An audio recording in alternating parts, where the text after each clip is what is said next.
तो पहले मैं बताता हूं कि शब्द जो है उसका बहुत महत्व है। प्रणवोदनुशरो आत्मा ब्रह्मलक्ष उच्यते अप्रमत्तेन वेदव्यम सर्वस्थिरो भवेत्। ये जो वेदों में बताया, वेदों में बताया कि किसका अवलंबन ले, तो बोलता है कि एतद आलम्बनम श्रेष्ठम।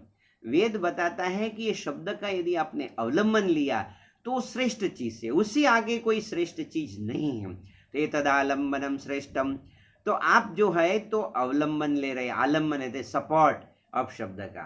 तो एक तो ये बात है। अभी बोलते हैं कि यद उक्त्वा, बोलने का रहता है, जैसे हरि मुखे मणा, हरि मुखे मणा, हरि मुखे मणा, हरि मुखे मणा, पुण्याची गणना कोणा करी।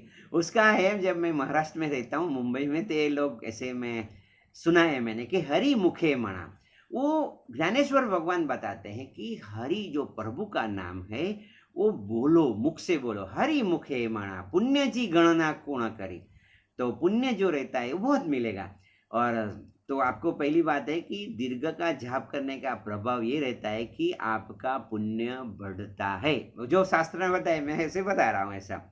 दूसरी बात है कि तुलसी राह के कहती निकल सक बिगार, तुलसी राके कहत ही निकलत सकल विकार। आपका जो मन है वो चित्त शुद्ध हो जाता है। दीर्घ जाप का प्रभाव बता रहा हूं।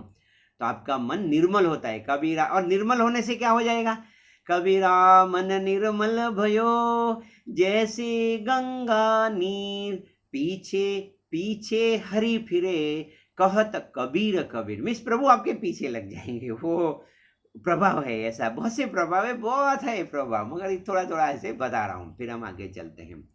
ये जो लम है, तो देखो अभी आप बोलिए, मैं से बोलता हूँ अ आ ई, ये आप जो बोलते हैं उसको स्वर बोलते हैं। फिर दूसरा रहता है क ख ग ग, तो उसमें रहता है क वर्ग रहता है, फिर च छ ज ज ऐसा रहता है, च वर्ग रहता है, क फिर अंग कम चम ऐसा रहता है, चम टम, फिर टम बोलिए टम ठम डम ढम। तो फिर आता है, अभी आपसे बताओ, तो अभी आप जो बोल रहे हैं ना, देखो डम डम डम, ये जो अभी आप बोलेंगे गुरु जी आप किधर से बोल रहे हो, तो जो आदमी माता जी को मानने वाले हैं, या कोई लोगों ने देवी माँ का ऐसे चंडी पाठ सुना है ना, उसमें एक कुंज का स्तोत्र है, उसमें आता है अंकम चम टम तम ऐसा रहता है। तो अभी लोग मैं ऐसे बता रहा हूँ। तो यदि आपको और जानना है ना, तो सिद्ध कुंज का स्तोत्र करके यूट्यूब माता से पूछिए, वहां से बहुत से गुरुजनों बैठे हैं, वो आपको उसके बारे में ज्यादा भी बता सकते हैं। मैं अभी मुझे प्रश्न का जवाब देना है ना, तो मैं इतना ही बताता हूँ। तो अभी जैसे कैसे बोलना है, लम लम लम ऐसा समझ लो।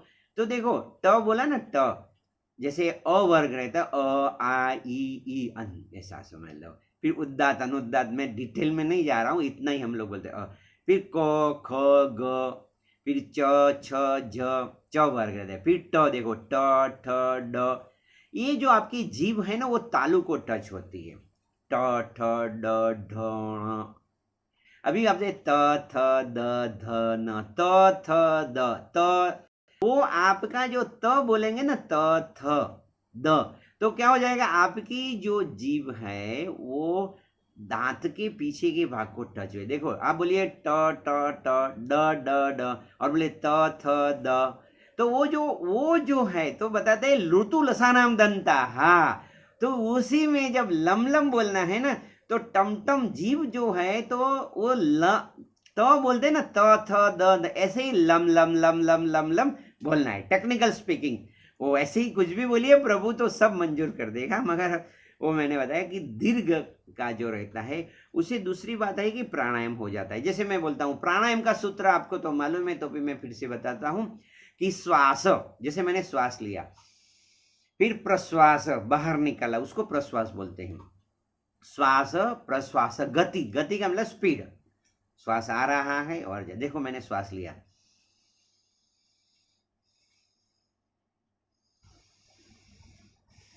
ये श्वास की गति हो गई, श्वास प्रश्वास गति।